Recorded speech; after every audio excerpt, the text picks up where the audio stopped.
Welcome to another edition of Influence, the global podcast that shines a spotlight on the influencer marketing industry. My name is Gordon Glenister, and among my many roles, I'm the global head of influencer marketing at the Branded Content Marketing Association, which is a professional membership organisation representing the branded content and influencer marketing industry. I'm also a keynote speaker and a consultant to the sector. Now, in this podcast series, you're going to hear me interview all sorts of people from the world of influencer marketing. But before we start, don't forget to subscribe to the podcast series just to make sure that you don't miss a future episode. In today's edition, we're going to be discussing how to manage sensitive subjects in the world of influencer marketing.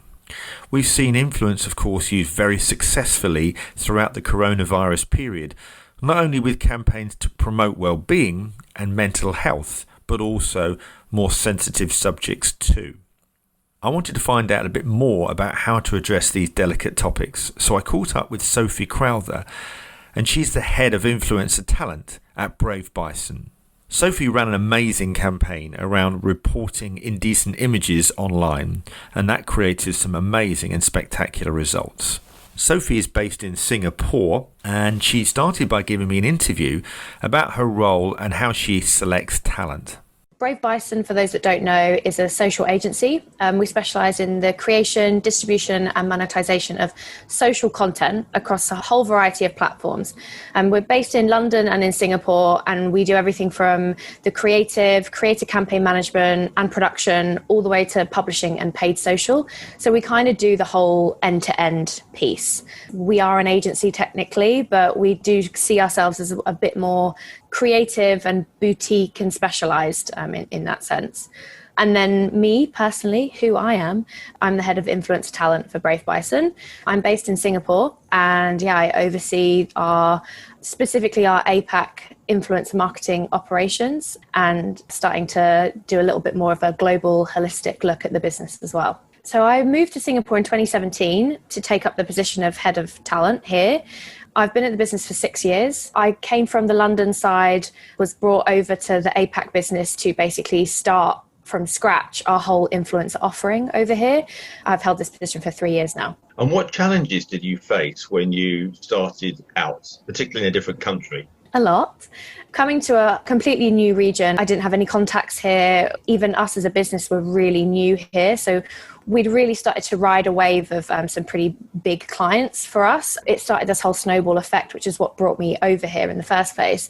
When you're in the UK or in the West, where you have the main language is English, everyone can communicate. Here, there are so many different cultures, languages, religions, everything. It's this amazing melting pot of people. And to really make sure that we're executing each of our projects in each of these markets effectively, locally, in ways that resonate with people was kind of the big challenge. You can't just call Asia, Asia and APAC, APAC, which was definitely something that we were seeing with some clients, particularly in the West, where they would say, oh yeah, we want to target Asia. And that isn't what it should be. Asia isn't a one-size-fits-all thing. So really getting to grips with how we can make our multi-market and global campaigns work really well in localized ways was a big challenge, but super exciting. Been a massive learning thing for me. And I feel like after 3 years, we've really, really managed to get a proper grip on it. We've got amazing people in place to help us deliver our projects, amazing partners in each market, so. But I'm very proud with the projects that we've done here and the mark that we've made. Yeah, that's good to hear. Well, one of the reasons we wanted to have a chat with you today was really more about running campaigns that tackle a rather sensitive issue. Tell us about one in specific that you've been involved with. Yeah, so it's definitely something that we're seeing more and more of. And it's certainly something that we as a business want to do more and more of. But recently we were approached by the Internet Watch Foundation and Marie Collins Foundation.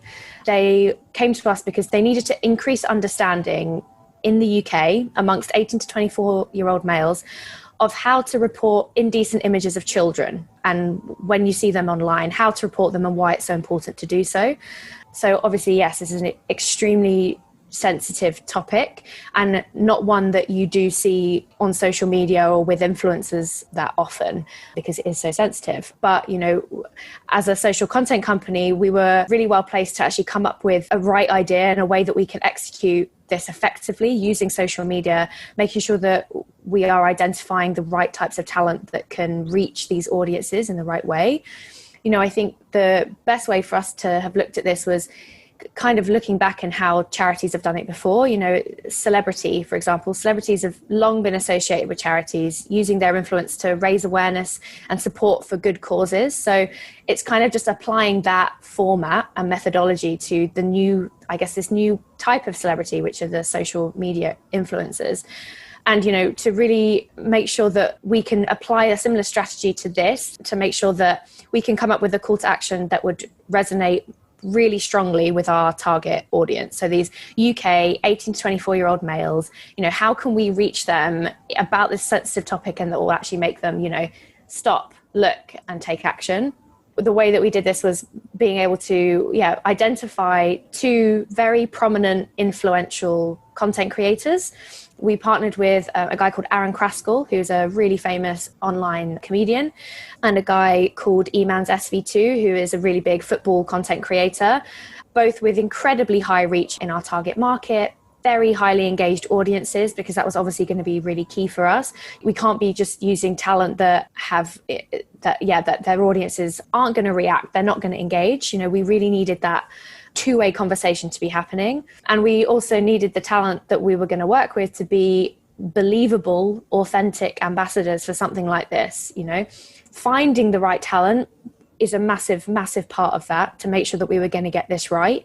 We have a pretty stringent talent criteria for all of our campaigns, actually. But for something like this, it was absolutely crucial that we were extra vigilant in terms of the type of talent that we're putting forward. So data obviously plays a massive part. We needed to make sure that our talent were going to reach our audience. As I said before, having very high engagement was really key for this. Making sure that they were brand safe. So, you know, doing our due diligence to ensure that they hadn't been in any controversies in the past. That there was nothing coming up that would have been a red flag that could have put our client and these charities into disrepute. That was massively important. And of course, making sure that the talent, once they've gone through our criterion and due diligence, also passes our client's due diligence process. So having that in place was super key. And then the creative was definitely like the fun part. You know, I guess when you are tackling such an incredibly important but sensitive topic, sometimes, you know, the best ways that you can reach such a young audience is by having a little bit of fun with it, making sure that it is going to be picked up, that people aren't just going to scroll past. So our creative team definitely had some fun in coming up with a creative that we knew would work. So what we ended up doing with Aaron and Eman were creating these deliberate photo mishaps to see if their audience would speak up. So each of them created an image that clearly had something that wasn't quite right. So for example, Eman's is a massive Arsenal fan. His first image was him in Arsenal kit with Spurs socks. So obviously, you know, he doesn't say anything about it, but the task is his audience going to notice? And of course they did. And of course they commented about it and they spoke up about it. And that's the message really. It's when you see something that's not quite right, to say something, to speak up about it. And, you know, through follow-up content, our creators addressed, yes, you saw it, you got me. Then they could bring in who the client was, you know, the overall message, why it's so important when you do see indecent images of children online, how to report it, where to report it, and why it's so important to report it. You know, all this fun stuff is all well and good, but this is actually the next step. I guess it's a real combination of making sure you're working with the right talent that can speak this message and align with your brand voice and your client's voice believably, I guess. Like the authentic is a word that gets plugged around all the time, but it's kind of true, right? And you do need talent that are really going to believe in something like this to their soul. And Eman and Aaron really did. You know, they really went above and beyond, giving like added value content as well, because they knew that their audience heavily are young males would genuinely benefit from seeing this campaign. So that really helped. And yeah, having an engaging creative really helped as well. So it was an incredibly successful campaign. I mean, we exceeded our promised, I think we had originally promised that we wanted to have a reach of around 500,000, but we ended up with over 5 million. and our views together, both of our talent combined, they exceeded our pre-campaign estimates by over 3,500%. So it's really incredible. And, again, it's just the whole combination of how we work with talent as well, which I can get into a bit later, that kind of, I think, puts us in a bit of a different space to some of our competitors, I think. Client was super happy. The talent was super happy. It resonated. It worked. These are the types of projects that we want to work on more. And we can see that the audiences want to see this type of stuff more as well. I think the online audience is maybe just getting a bit more savvy, and the market is so oversaturated with crap. And I think there's a real place for these very human interest issues that we're all facing. That is amazing case study. I have to say, well done you. What I was going to ask you is, did you, obviously you've got these two amazing individuals, presumably did you look at a pool of more than two to start with? And I'm just interested to see how you whittled it down to those two. Absolutely. Yes, we of course do. Our typical talent process is we will spend a lot of time researching and finding the right talent for our briefs. So one thing to know about Brave Bison and the way we work with talent is we are talent agnostic. So we are not a talent management company. We are not a talent or an influencer platform.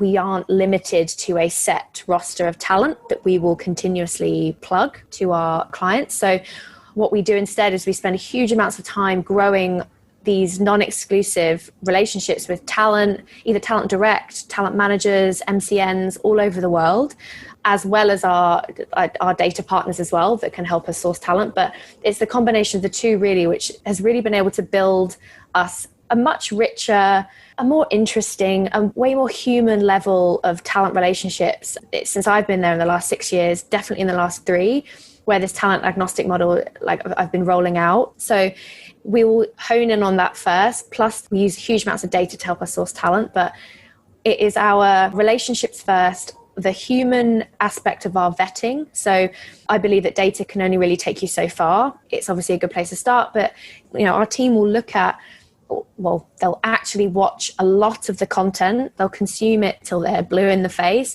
really getting under the skin of who each of the talent are, what makes them tick, what is the content that drives them, is their talent voice going to match the brand voice, are they going to be a believable ambassador for this brand, can they really speak that language and do it truthfully and honestly to their audience. So it's like that, a very, very human aspect of how we do select our talent before we even propose to a client.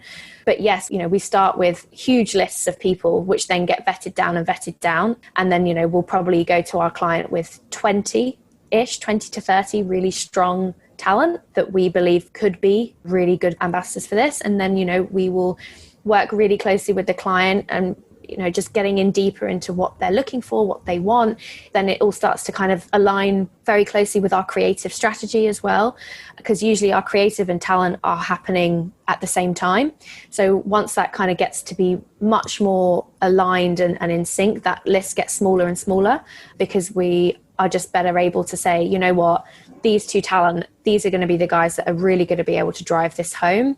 We wanted to make sure that our audiences were diverse audiences as well. So even just as something as so basic as the genre of each talent, to work with 2 football talent, are we really going to have the same kind of impact as if we spread it out a bit? Having someone like Aaron, who is a huge online comedian and has, he's been one of the OGs. He was on Vine. I mean, he's been around for so many years. He knows what he's doing. He gets it. And then someone like Eman, who has been so integral to the whole football scene, also has been on YouTube for a long time, has grown a very loyal audience. So to have these just slightly, 2 very different audiences was very important to us as well, just to just slightly branch out of where we could go. But yeah, I guess, the more you can spread out that message to different audience types and different genres, the better, really. Our business has evolved over 6 years in how we work with talent quite a lot. I've seen lots of different iterations of working with talent, and I've been a part of all of them. So, whether it was the MCN side, we were the biggest MCN outside of North America when MCNs were the big thing. We even started our own talent management arm of the business. And now, just very much honing in on influencer marketing. And, I've also seen it, working with celebrities to macro to nano talent, whether they are content creators or they are more traditional talent or they are key opinion leaders, they're entrepreneurs, they're business people. I feel like I've seen it from so many different angles. And I think my main tip, I guess, is we must stop treating them like they are just an Instagram handle, like they are just a product. I think it happens way too often. And I think that's the reason why there is so much bad influencer content out there, sponsored content.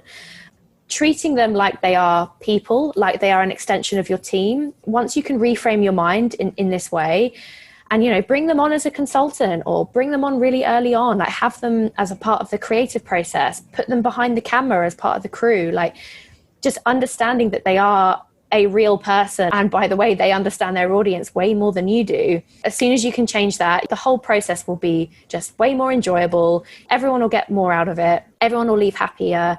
Just getting that in that more like Zen way has just been a game changer for us as a business. Yeah, just treating them like they're a real collaborative partner and not something to be commoditized has been key. I would also say to look beyond the data. So, the following numbers and the data is great, but just meet them for a coffee. What do they want? What are their ambitions? How can they truly add value to your business, and vice versa? Try and change the conversation to what you can do for each other, not just here's some money, I want you to make this post, because the buyer, your consumer, is bored, I think. I think there's a huge amount of fatigue going on as a consumer on social media. I'm sure you must feel it as well, that kind of endless scrolling. And I think we as agencies, as marketers, as talent managers, as brands, we have a responsibility to cut through that crap, really. We have to make sure that, if we are going to do this and if this industry is going to survive, then we have to do it better. Always better, always working with better talent that have a purpose, that have a reason to get up in the morning, that their ambition isn't to be an influencer, but they have something to say to the world. Those are the talent that I want to work with. Maybe I'm just getting a bit more hippie as I get older. So what next for Sophie and Brave Bison then? So right now we're at a pretty exciting time. So we are in the middle of putting together a more refined global creator offering, which we're hoping to roll out towards the end of this year or beginning of next. So very much, the same values as everything I've been talking about. So, being talent agnostic. We're not in the business of throwing briefs at talent and hoping for the best. We're not going to tie talent into, crazy exclusive contracts. Like, that's not the vibe. Bringing them in as creative consultants, like having that just more holistic approach. That's what's really exciting for us at the moment. So that is all to come. What really drives me and pushes me in this industry to keep going is to keep on working with the really talented talent, to work with the brands that are trying to tackle something bigger, like Internet's Watch Foundation and Marie Collins Foundation that we did this year. We did a campaign recently with Lark in the Philippines that was helping small, medium businesses in a post-COVID world. So for me, it's, I guess, just continuing, trying to do more, using social for good. That's what I want to do. I want to continue to hopefully have great conversations with brands that can use their power for good, use our power for good, putting out important messages, making a difference, and not selling things for the sake of selling things. This podcast is supported by the Branded Content Marketing Association, promoting the value of influencer marketing globally. That's it for another edition of Influence. Don't forget to subscribe to the show and give me your feedback at influencepodcast.net. Thanks again to my producer Neil Whiteside from Freedom One. So until next time, from me, Gordon Glenister, it's bye for now.